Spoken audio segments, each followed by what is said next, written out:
will hear a number of different recordings, and you will have to answer questions on what you hear. There will be time for you to read the instructions and questions, and you will have a chance to check your work. All the recordings will be played once only. The test is in 4 sections. At the end of the test, you will be given 10 minutes to transfer your answers to an answer sheet. Now turn to Section 1. Section 1. You will hear a young student, Andrew, ringing an employment agency inquiring about their services. First, you have some time to look at questions 1 to 7.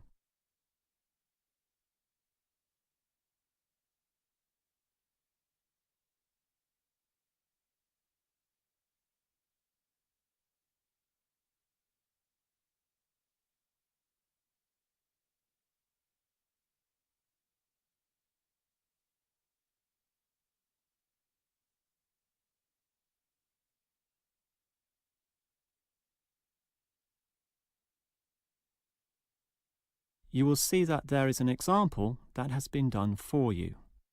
On this occasion only, the conversation relating to this will be played first. Hello, is this the AAA employment agency? Yes. Hi, I rang before. My name's Andrew Peterson. I rang you earlier and gave you my personal details. The student's name is Andrew Peterson, so Peterson has been written in the space. Now we shall begin. You should answer the questions as you listen, because you will not hear the recording a second time. Now listen carefully and answer questions 1 to 7. Hello, is this the AAA employment agency? Yes. Hi, I rang before. My name's Andrew Peterson. I rang you earlier and gave you my personal details. If you remember, I'm that student looking for work during the summer holidays. Oh, sure. Actually, I have your file right here. But we still need to add some further information. Yeah, that's what they told me, and that's why I'm ringing. What do you need to know? Well, we have to know your main level of education. It's a degree, I suppose. Yes, but I'm still doing it in engineering. It's quite interesting. Some of my friends are studying computing, though, so I'm interested in that also. Well, I'll just write in your main degree subject, engineering. We usually have a demand in computing, though. Have you worked with computers before? No, I just do some programming for fun at the university, but I almost got a job as a computer designer once. Actually, the only job I've ever had was as a car salesman, believe it or not. Well, at least you've had experience dealing with customers. What about hobbies, though? Sometimes they can help develop useful skills. In my free time I don't do much, mostly study. I play chess occasionally at the university chess club. That's right next to the tennis courts, but I'm not interested in that.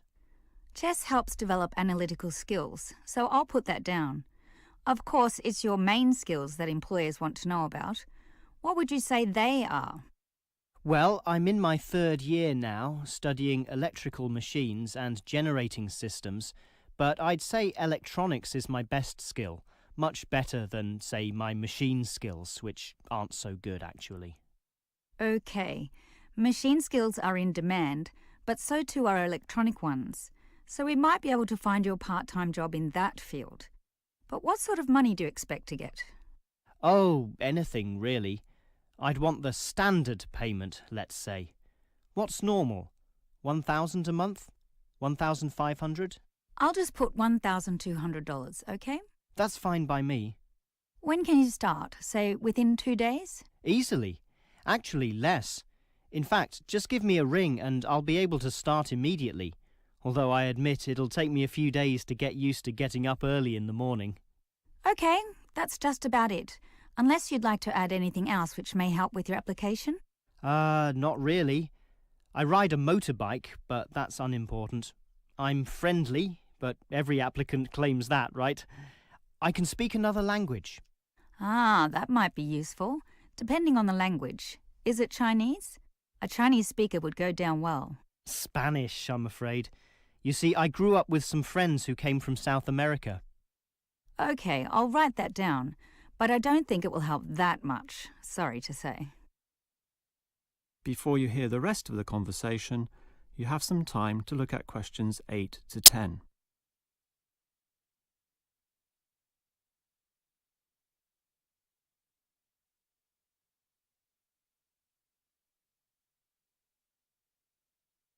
Now listen and answer questions 8 to 10.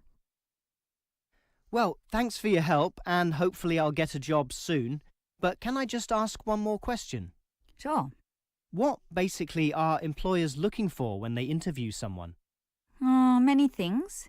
Being hardworking, diligent, and focused on your job is good. But surprisingly, it often means you can't see the bigger picture or provide suggestions which help the company move forward. That requires thinking for yourself, outside the box, as they say, and being free of the standard ways of approaching tasks. Employers certainly value that. I guess experience must help, though. It depends. If it involved a routine job, one which didn't exercise your mind, it might not mean that much at all. But since companies are basically composed of people, it is important to be able to get along with others. There's no point in hiring someone whom the other employees don't like, right? That just causes problems. In fact, I would say that being friendly and approachable ranks far more highly than your academic qualifications. Okay, and that's all assessed at the interview, right? Yes, and your qualifications, experience, and approach to the job, such as whether you can do different things, work overtime, or do long hours, is needed. But those latter qualities are pretty much standard. What may be more important is based on the fact that things inevitably go wrong. Mistakes are made, and someone's got to fix them in a way that creates the least disturbance. People with demonstrated abilities to do this are certainly regarded highly. I see. That's very interesting. That is the end of section 1. You now have half a minute to check your answers.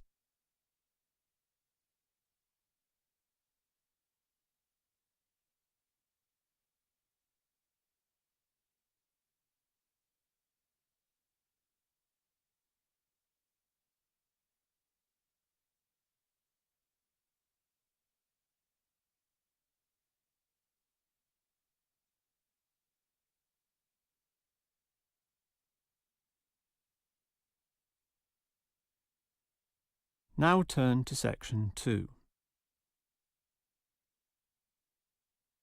Section 2.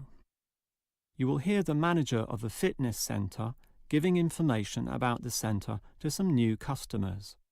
First, you have some time to look at questions 11 to 15.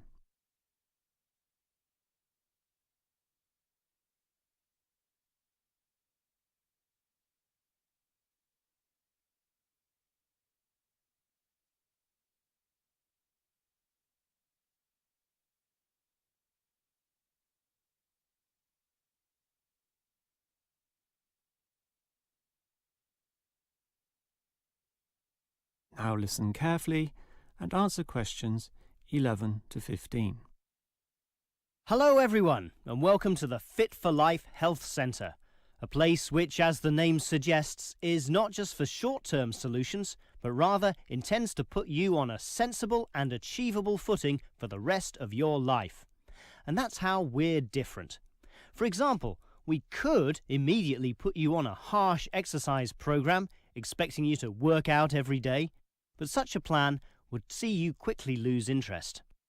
That's why the initial step is a 1.5 hour consultation in which your lifestyle, current situation, and long-term goals are all thoroughly analysed. Now, an important part of this consultation involves analysing what you eat. There's no point exercising here and losing weight, then putting it all back on later. You will need to show self-control and discipline in your diet, and we'll work on that. Similarly, we'll put you on an exercise regime suitable for your level of fitness. So that will involve a test where we will take you through some activities, then measure your heart rate and blood pressure to determine how fit you are. This will be monitored during every subsequent consultation, along with your exercise schedule, and that occurs monthly and not half-yearly, as with many other centres. As to our actual exercise machines and programs, you will have to decide whether it is muscle mass, stamina, or general fitness that you want to develop. Think about which of these three you want to target, and we'll design a specific program for you. But remember, bulging muscles aren't necessarily suitable for everyone. Sometimes it's better to think in terms of two simple concepts: muscle definition and stamina, or, if you are female, being fit and healthy, in both mind and body. Before you hear the rest of the talk, you have some time to look at questions 16 to 20.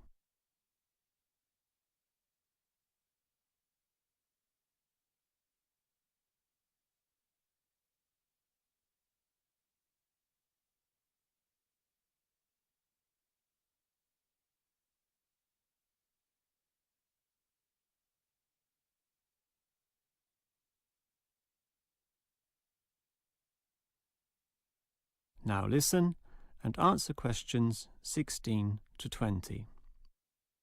Now, if you're going to work out at this gym, you'll need to think about your reasons for exercising. So let's consider that in more detail.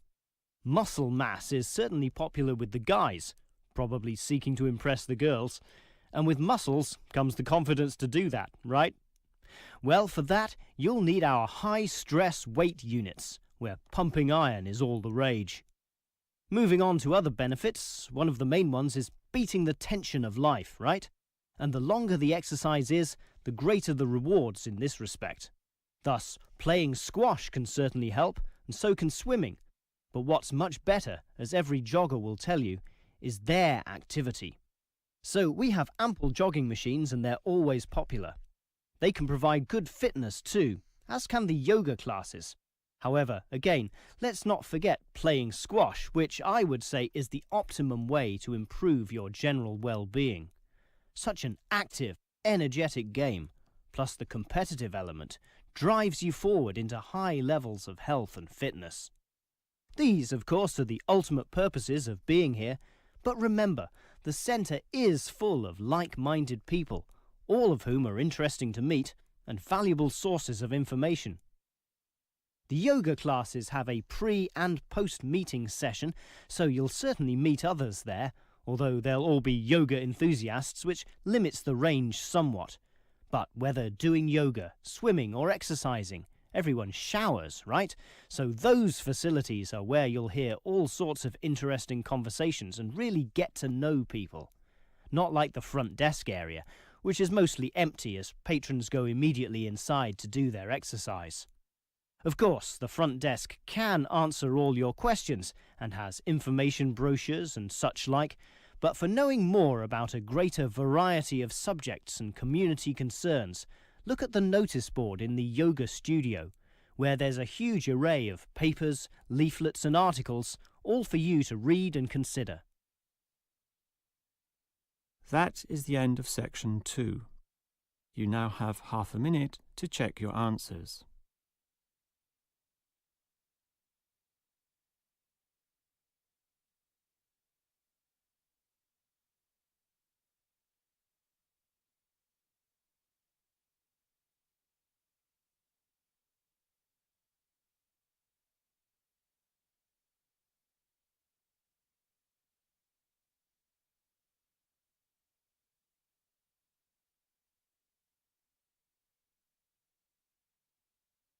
Now turn to section 3.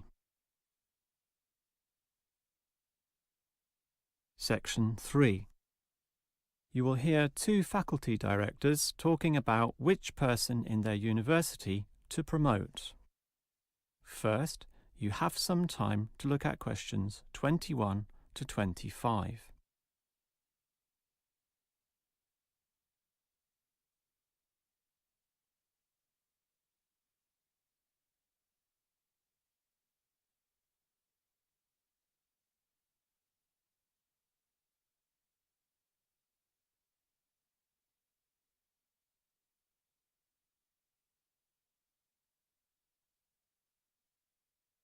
Now listen carefully and answer questions 21 to 25. OK, we've got to decide who to promote to leading education officer. Someone from the arts faculty, I suppose. Well, it can be from any faculty, since the position requires more general skills. Handling personnel, settling disputes and motivating them to focus on the task. It was the last position which involved computer knowledge, not this one. Surely computer knowledge would help. So too would knowledge in the arts. Sure, it would help, but the key criterion is being able to direct the staff appropriately. So it doesn't matter then from which faculty we select our candidates? Not really, but I've already looked at those from computing and rejected them all. Why? They're all too new, lacking in sufficient experience, whereas these ones from the business faculty are long-timers, so we'll take someone from there. I suppose you're right. The arts faculty doesn't present much in the way of suitable candidates either.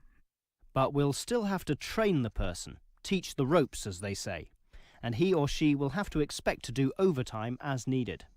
Of course, it can get so busy that if we were open on the weekend, they'd have to work then as well. Just as well we're a Monday to Friday university, right? Right. But are you sure these people will actually want the job? The salary isn't such an improvement on their current ones. I know, but there are benefits. You get overtime rates, a nice place to put your car, as well as additional petrol money if you drive for company purposes, which they'll probably be required to do. But those benefits are quite limited, especially given all the work and responsibility involved. People often don't like that. They prefer the creative freedom of less senior teaching positions. Yeah, I know. But these candidates should realise that if they do this job well, there'll be more promotions down the line. You know how everyone likes having their own office, right? Sure. Well, that would come after a few years, if they're prepared to work hard and grow with the university. Yes, that should attract these people. Before you hear the rest of the conversation, you have some time to look at questions 26 to 30.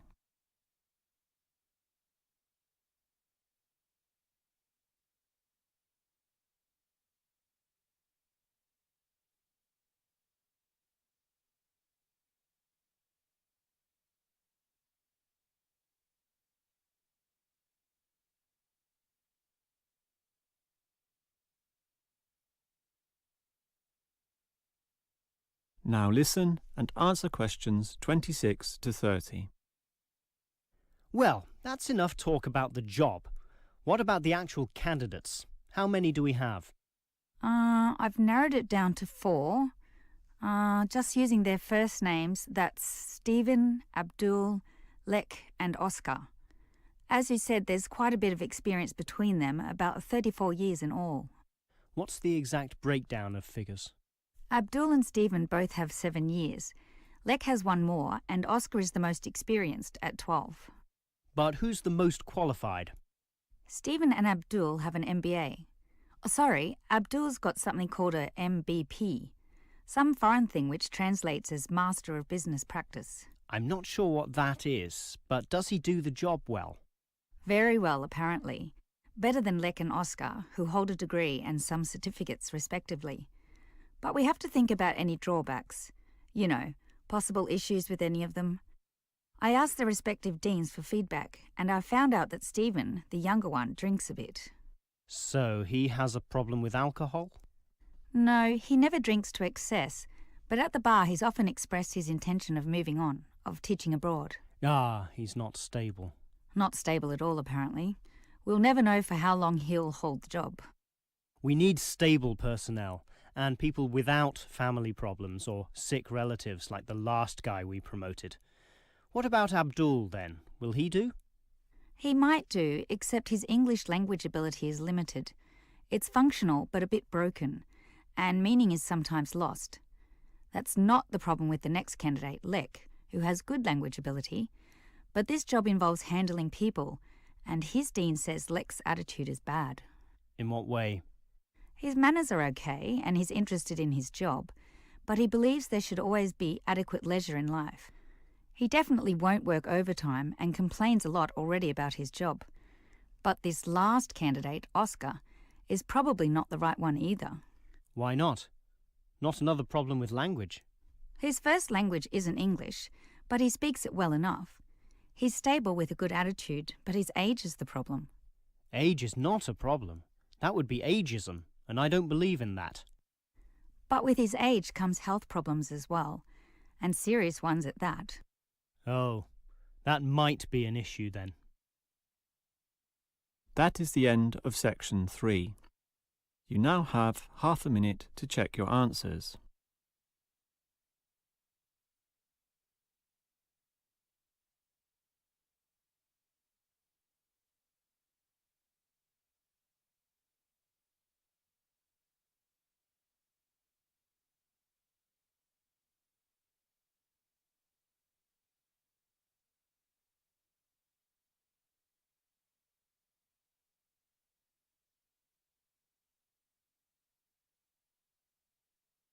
Now turn to section 4. Section 4. You will hear a lecturer talking about caves. First, you have some time to look at questions 31 to 33.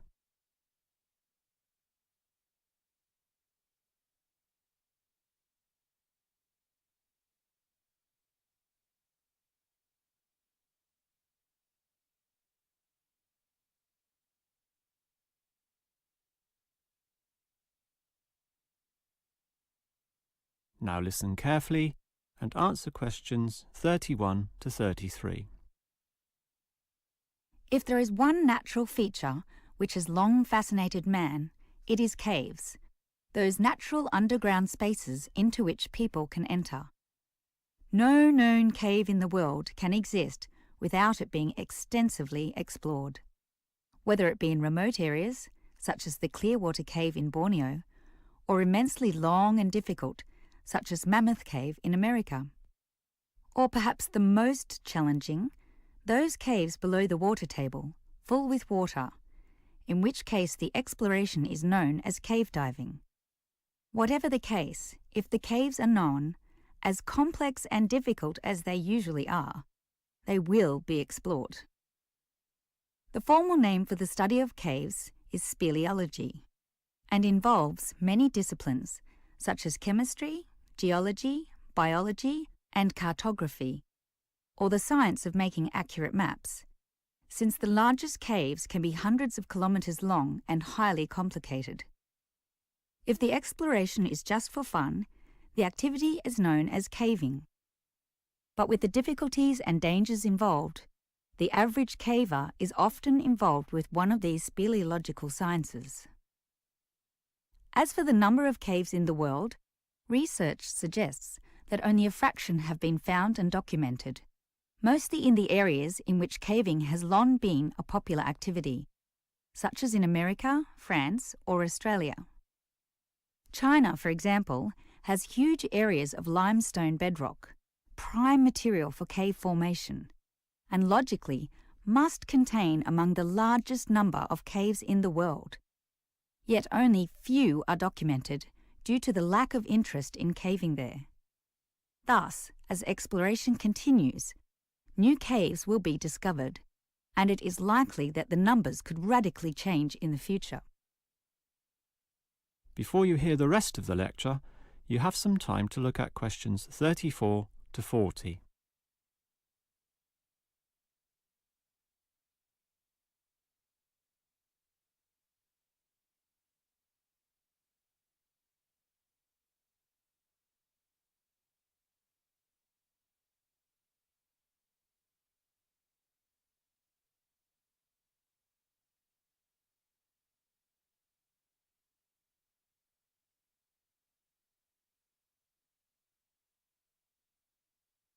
Now listen and answer questions 34 to 40. With caves being such mysterious and intriguing places, the obvious question concerns how they form. The most common cause is the effect of slightly acidic water in a process called dissolution. Here, water seeps into the ground and down through rock masses.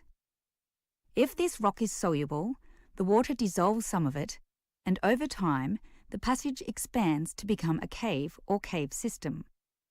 The largest and most common of these involves limestone, although other materials are possible, including gypsum, marble, and even salt.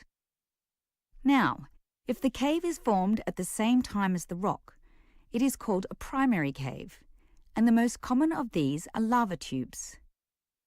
When lava from volcanoes flows downhill, the topmost surface cools and solidifies first, leaving the hotter lava to continue to flow beneath. If most of this eventually flows out, a hollow tube is left. The country, Iceland, has some excellent caves of this type, and even far-flung Australia has a few. Finally, there are sea caves, formed from waves pounding into coastal cliffs and eroding into fault lines or softer rock. These caves are usually the shortest, about 50 metres at most, since the erosive action of the waves can only reach a certain distance.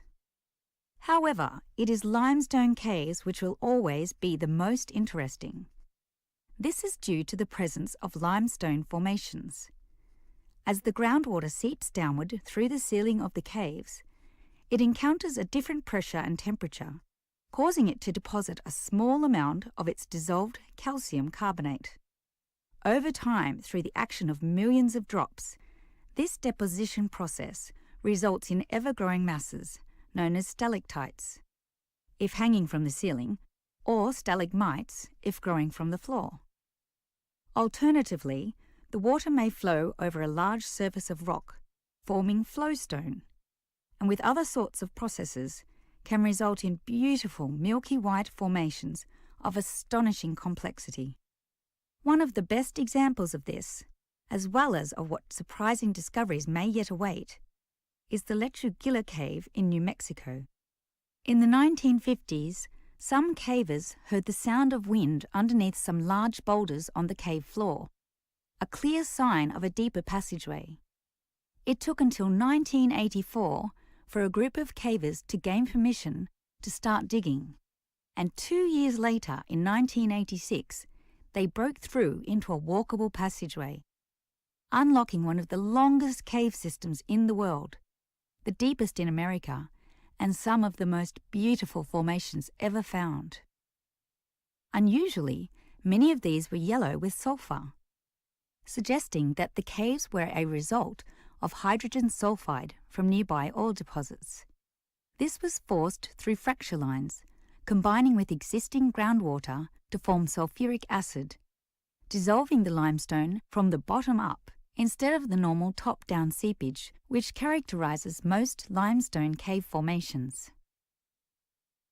That is the end of section 4. You now have half a minute to check your answers.